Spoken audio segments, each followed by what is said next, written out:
Hello, everybody. Hello, people on Twitch. Hello, people on YouTube. Hello, people at Games Gathering Conference. You are to watch now a friendly dialogue with John Epler, narrative director from Bioware, known for many games. Which games? Well, go Google that. Go follow him on Twitter. I searched some information about you in Twitter. I was like, scrolling your Twitter to get to know better. That's what you do when you want to know the person. You scroll the Twitter, and and I saw like something about kids, and I was like, the first question that came to my mind. It's not interview yet, just like I'm wondering, Mhm. like I'm not sure how old are they, but like you're making games, and how they're reacting on the games you're making. Are they Well, like, so my oldest kid is only 5, which means she's still like she plays games, but it's like Lego Worlds or Minecraft Dungeons or things like that. Like oh, the types of games I make, she has absolutely no interest in. And I mean, oh, I wouldn't want to put him in front of her. Because, well, first of all, they're more challenging, and secondly, a little bit more adult than I'm comfortable putting my 5-year-old in front of. But she knows that I make games. She knows that it's my job, and she's very excited about it, even if she couldn't really articulate what that actually means. So oh, How yeah, do you explain them what you do? yeah. I just say, "Daddy makes games." Like she asked, "What do you do for work?" I'm like, "I make games." She's like, "Oh, what do you do? What do you do for the games? Do you make Lego?" I'm like, "No." She's like, "Do you make Minecraft?" No. Oh. And then her interest wanes. But she really likes playing games with me, and that's kind of been fun to just get to the point where she's now old enough that we can play together. Um, since that was always something I was really excited about having kids is somebody who can appreciate games and who I can play with. So that's been fun. How Yeah, cool I is that? saw that you posted something that you've been playing like Spider-Man or something, and that she's not using a VAB, and like, She hasn't really figured out how to web swing, but she knows how to walk everywhere. So she walks everywhere and then just beats up bad guys. And I turned on the new Spider-Man game has the friendly neighborhood difficulty, which is you can't die in combat. You're invincible. So she just plays on that difficulty and has a lot of fun. oh, oh. So isn't she like telling you like, oh, why don't you making such kind of games like Lego? Or Well, it's funny because I have a nephew who's 10, and he understands what it means to make games, but because I don't make Fortnite, he doesn't care. Like that's all. Okay.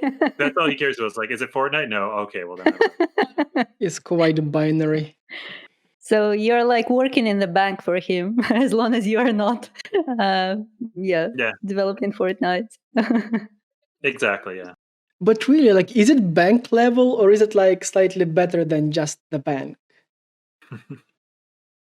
Yeah, that's a good question. I think he at least gets that I'm doing something cool, but he's just like it's just not something he cares about. So whatever. Not.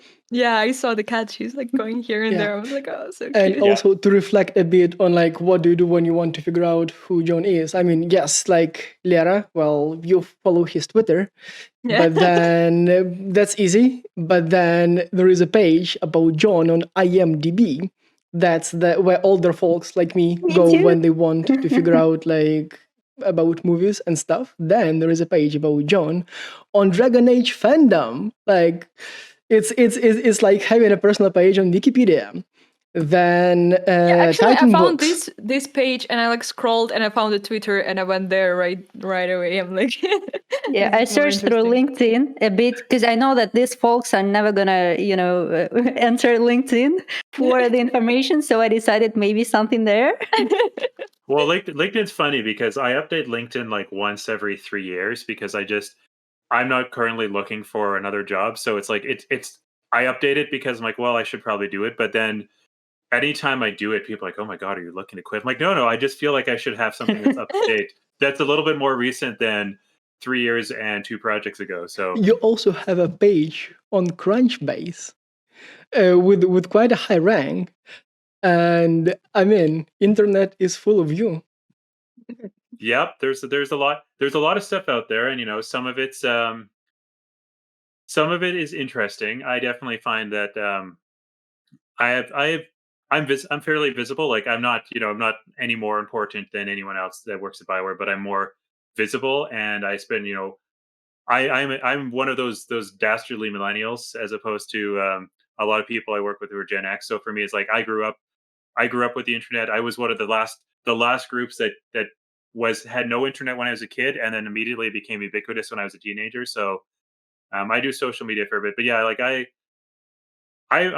find that depending who you talk to, there are very different opinions of me out there on the internet, and I am just, I am who I am on Twitter. I try not to be fake. I try not to have any artifice there, and I just say what's on my mind. And Yeah, that's why I sometimes, liked it so much because you're like scrolling and you were just posting your like life, like simple life. I'm like, oh yes, that's cool.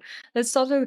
Also, the one thing that I was a little bit concerned when I looked at your Twitter that you posted something that like you banned some people who trolled you or something like that. And I was so oh concerned, like, oh my god, because here, like, we're usually coming here and like laughing and trolling each other. I was like, oh, are you gonna ban us also? no, no, no. So for me, it's I will always talk to people who engage me in good faith. So if somebody has a concern with something I said and they want to have a conversation, I'm always open to that, and I don't block people who do that because I find, you know, I'm not going to agree with everyone, and everyone's not going to agree with me, and that's totally fine. Like I even at work and and different issues, there are things that I agree with people with and I don't, but I'm open to the conversation. For me, I block people when they start with a personal attack, and that's Oh, always like it's if the first thing I see from you ever is you telling me to f off or calling me a name, I'm like, yeah, you know what?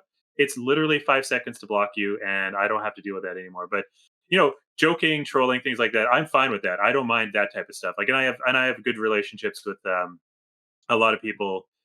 Anyone that I talk to on Twitter regularly, I find that I can have that relationship with. But it's just people who don't follow me who see something where I'm being where my words are being taken and then context is stripped, and then they come in, they get angry at me for what they think I'm saying versus what I'm actually saying. It's life's too short to have those kinds of discussions and those kinds of arguments. So I just kind of like I don't block them if they just disagree with me, because you know what, people are allowed to disagree with me. And again, I'm at the point in my life where I expect people to disagree with me on a lot of things, but it's be civil. I don't want need people coming in and attacking me on Twitter, because again, I'm not super high visibility. So I have 17,000 followers, which seems like a lot, except I think probably half of them are people who no longer use Twitter. So but it's that level of visibility. You're like, okay, I like to use Twitter to have conversations with people. I like to get people excited and talk about the things I'm excited about, because that for me is honestly, as a game dev, the thing I like talking about the most is not the games I'm working on, but the games other people are working on. So like I'm really been,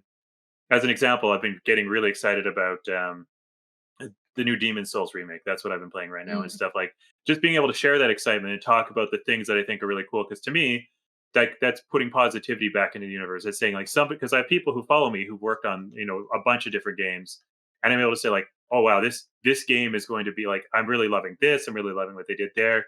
I have a general policy of if I have nothing nice to say about another game, I just don't say anything, because I think one of the every game out there there's a certain amount of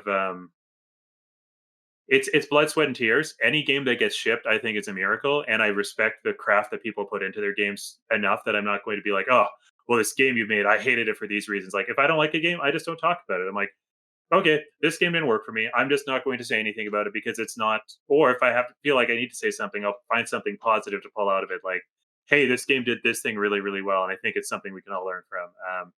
But just yeah, But what I don't about really. feedback? If it's like you don't like something, wouldn't you write something that you don't like? Or If so that depends on my relationship. It depends on how many other people are saying it. If it's something where it's like, okay, everyone's already bagging on this thing that this game didn't do well, my voice being added to that's not going to do anything except oh, probably make someone who already knows it feel worse. But I think that's the other thing. Every time we've shipped a game, game I've worked on, and I speak specifically for feedback on the things I've been working on, every point of negative feedback, I'm like, yep, you are 100% right. I agree. That's not ideal. But the realities of game dev are always either we do it this way, which isn't the best way, or we can't do it at all, because mm. we're always running into the red line on resources, on time, and so it's just But this means your QA background doesn't haunt you, since everybody who started as like QAs, tester, something, until the end of their life, they log everything. They find like all the feedback. yep, and that's for me. Like I am Or do you have a personal like notepad where you actually log all the feedback? It just matters like oh if you yeah. pass that on or not. And well, that's the thing. It's like, yeah, I know I can see all this stuff I can see stuff that's going on, but I think what the QA stuff does is in a lot of cases allows me to see the reasoning behind why these decisions were made. Like, okay, this isn't working, and I can like, okay, let me look at the different systems and the different content that's showing up here. Oh yeah, okay, I get why they didn't do this thing or why they did this specific thing. But yeah, I definitely if I'm out, at a convention conference when when we're all able to go out again and go to conferences and conventions, and I'm having beers with someone at a bar or having dinner with someone, that's when you can be honest and you can have those conversations because it's face to face and you're able to and they can see that there's no malice and they can speak to you because again, nobody is harsher on a game than its creators. Nobody is going to look at a game more with stronger goggles or like more of an attention to the things that didn't go well than the people who built it because every game that ships is also missed opportunities. It's things where like, oh, if I'd only had like another week to work on this, or if I had, the technology allowed me to do this thing. And that's really the story of every game is what are the things I wish I could have done differently? And then you take those things and the next game you build, you try to remember the lessons from the previous game. And I think And do you? I Like, think since each game is so different, like with each game, you want to tell like a whole different story. Each game, like, I mean, you know that it takes like whatever, 2, 3, 4, 5 years to make.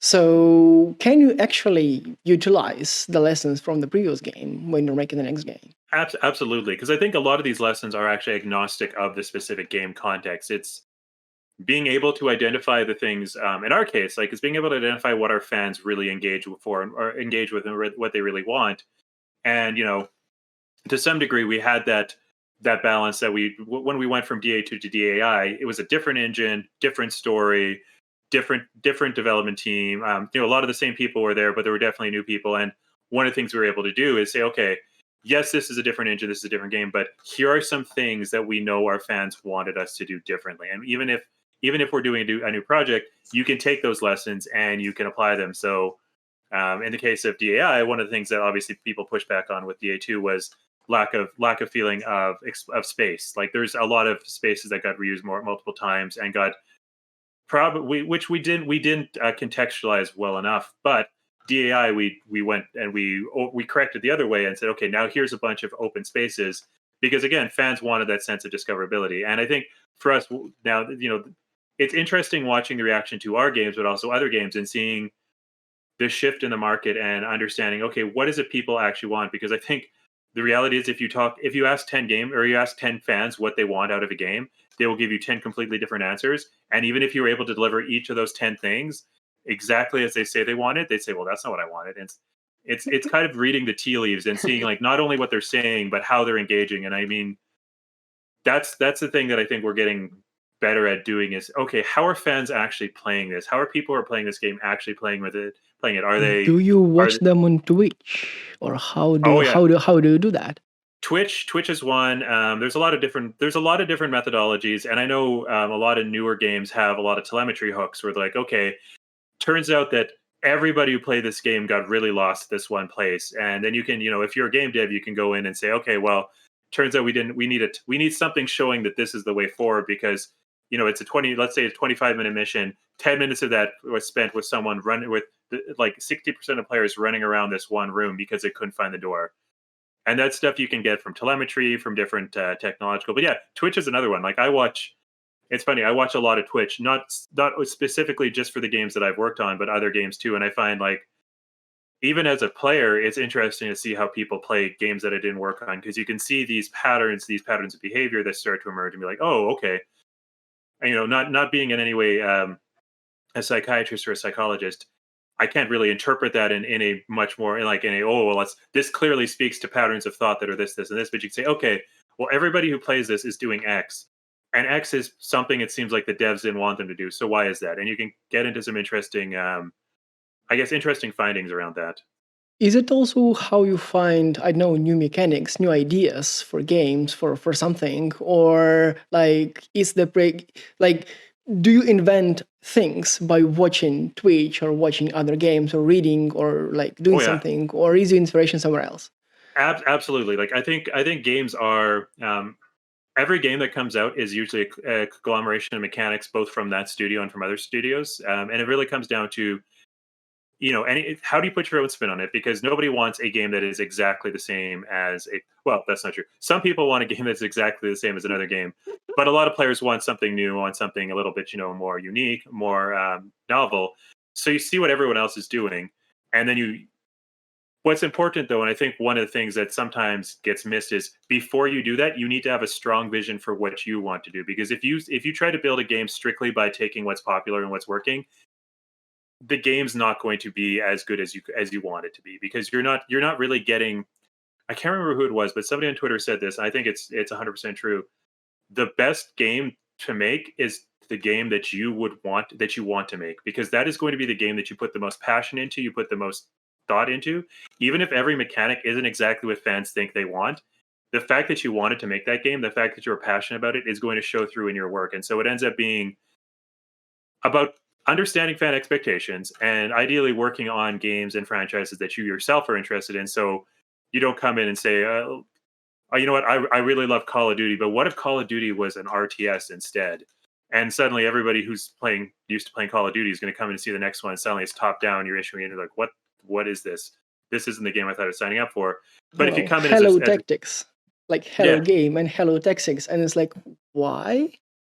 well, I think it's interesting because I think that was a lot of, and again, I didn't work on it. I think that came down to, I feel like that came down to some degree to just trying to do something different. And I think that's fine. I think that's actually a good thing for developers to get out of their ruts a little bit. But it's also just understanding what it is that fans expect, and then understanding the version of the game that you want to build, and making sure that you build that game. Because something that I've heard. We don't actually have a huge issue that I've seen, but I've heard elsewhere is a lot of let's market test every single feature and make sure it's the most popular version of this feature.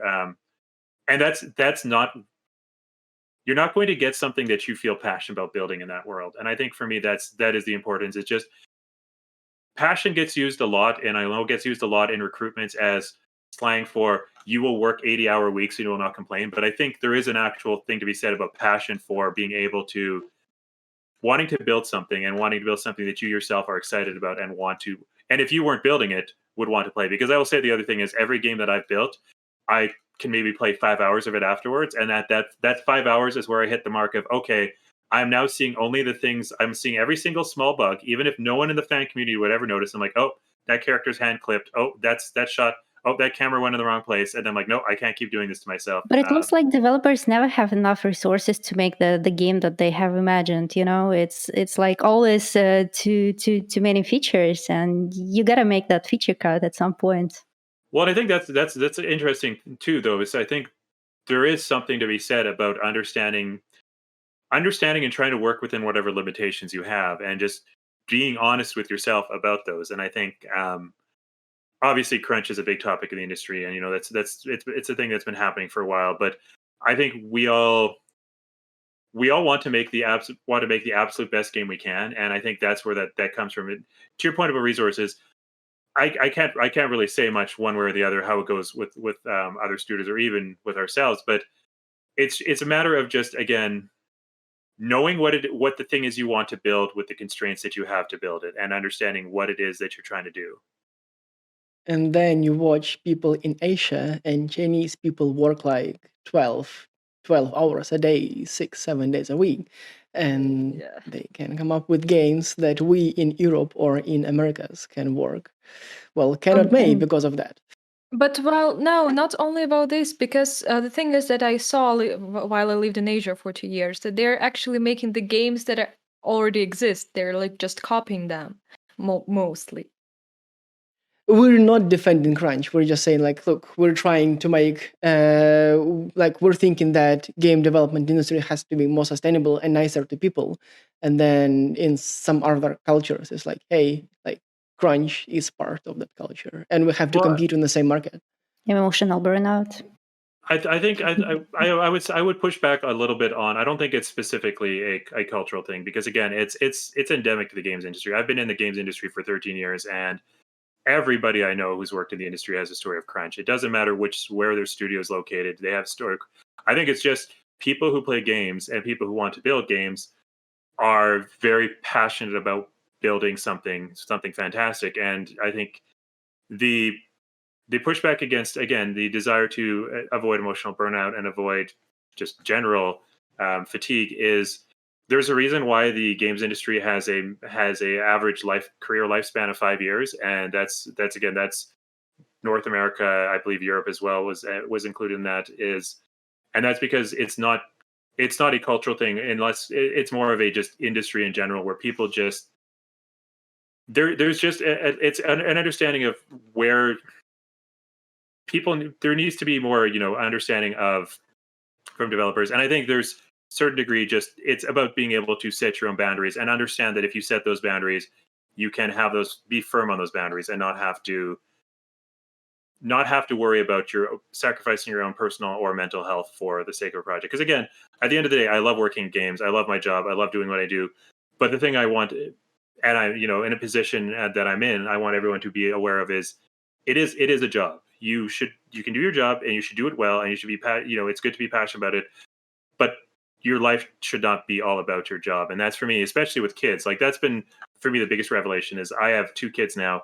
I want to spend my evenings with them, and I want to spend my weekends with them. So I'm much more, I was willing to work lots of extra hours when I was younger, and that's no longer a thing that I want to do. So I'm no longer doing that. And it's a thing, I think, again, there's a lot of support for at the studio and executive level now, because again, burnout tends to crunch can be kind of invisible sometimes, where a lot of the time there's just the fact that it's happening doesn't get necessarily percolates up to the studio or executive level. And I think now that that's starting to become a lot more visible, especially with a lot of the articles out there, I think we're going to see a bit of a sea change in the industry, where people just where games are more sustainable, and where people are working, a little bit less crazy hours. And just because, again, one of the biggest problems with that 5-year career life is you lose a lot of the knowledge. A lot of why I can do my job is because I've been doing it for 13 years. It's not because I'm inherently better at something or inherently smarter. It's I've spent 13 years seeing how games are made, seeing, different types of mistakes, different types of successes. And one of the things I can bring to my role, and what I can bring to the industry, is just that level of experience. And a lot of cases, when people are tapping out after 5 years, you don't really have that chance, or you lose that knowledge, you lose that institutional knowledge. And I think that's. But what about right now? I mean, when everybody are home, and it's especially super hard to manage yourself, and especially when you have like a creative team that you need to lead somewhere, and they all like super creative people, and you have to avoid that emotional burnout. Personalities. Everybody is a personality. Yes, exactly. At home, with kids around, and with a cat, like on the keyboard. And I think Your cats. yeah, my cats. Well, my 3 cats who are in various places in this room. I think that's on leadership of the studios, leadership of the projects, to push people, like, to just be there for the teams and encourage that level of separation. Because I can say for myself, one of the biggest challenges about working from home has been work-life balance does not exist to the same degree, because I'm working in the same place that I'm eating, that I'm living. And so even when I'm not on my computer, I'm not doing active work, my brain is still percolating over problems, percolating over work. And that happened before too, like, to be clear. But I found that for me, at least, the drive to work and the drive home was like, okay, that's my time to sort through these problems. And then when I get home, there's that hard line. I'm at home now. I'm not working. I would try to be as separate from that as possible. That's a lot more difficult with work from home. And again, it comes down to studios and publishers and everyone at the leadership level to just be supportive of the teams and be supportive of the increased challenge. Because one thing is, I like to, as much as I found this time difficult, I also remind myself I'm not a frontline worker. I'm not caring for COVID patients in ICUs. I get paid to make games, and I, as much as mental health is important, I think we should never dismiss the importance of being healthy. There is a certain amount of, okay, I have to remember that, again, my life is not being put on the line every day by the job I'm doing, which is not true for, like, I have friends who are nurses, friends who are healthcare workers, and they are going out there every day knowing that the risk is high that something bad could happen. So, but yeah, it's I think just focusing on mental health is important. And I think that is something I actually am seeing a lot of shift in the industry, is the understanding that no, you know what, just because you don't have a broken leg or a broken arm, it doesn't mean you can't be injured, but it's just mental injuries versus physical injuries. Do you have any like rituals right now while at home? Because it looks like the driving home and driving to work was kind of like a ritual for you, right? To switch your brain. But do you have something similar right now that you do? Well, I pick up my kids from daycare, and then until my kids are in bed, I disconnect from work entirely. Like it doesn't work as well because again, I'm in the same building, and this is the space where I play games in, and there's that kind of like as soon as I sit down at this desk in this chair, my brain starts to go into work mode, and I have to try to like actively force it to not go into that mode. But for me, it's just when I pick my kids up from daycare to the time they're in bed, and they usually go to bed about 7:30, 8. I try not to think about work. I don't engage with work. I don't look at my phone. I don't look at my email. And then if I have stuff I still want to look at, after that, I'll go back in for an hour or so and do that. But that is, like you said, it's about the ritual. It's about having that feeling of, okay, here's my separation. And at the beginning of the day, it's the same thing. I go to drop my kids off at daycare. If I'm feeling fancy, I'll pick up a coffee on the way home. Then I'll go sit down at my desk, and it's like that's when my workday starts. It doesn't start before that, and it ends when I pick my kids up. Can we now? I mean, what has just happened is that we thought like, okay, let's take us like a few minutes to warm up, and then get to know John a bit more personally, and like then approach with questions. But that did not happen. You appeared perfectly warmed up and ready, and just saw the show, and it was perfect. I actually liked it. Thank you for inviting me. It's been really nice to talk to you all. It's been John Thank you for Epler, coming. narrative Yeah, thank you so designer. much. You're See very welcome. him in a week at Games Gathering Conference. That's right. And I will be talking about how you make narrative work with a whole bunch of different departments. So take care, everyone. Thanks again. Thank Goodbye. you. Goodbye. Bye bye.